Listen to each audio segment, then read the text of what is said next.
How to fix Twitter scrolling problem on any Android phone. Hello guys, in today's video I'm gonna show you how to fix Twitter scrolling problem on any Android phone. First open settings and now scroll down until you find your apps and now click apps again and now just scroll all the way down until you find Twitter and then click on it.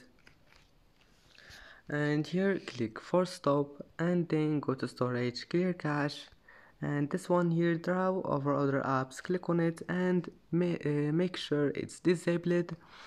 And after that just go back and try again, and if that doesn't fix your problem then just restart your phone and try again and your problem must be fixed.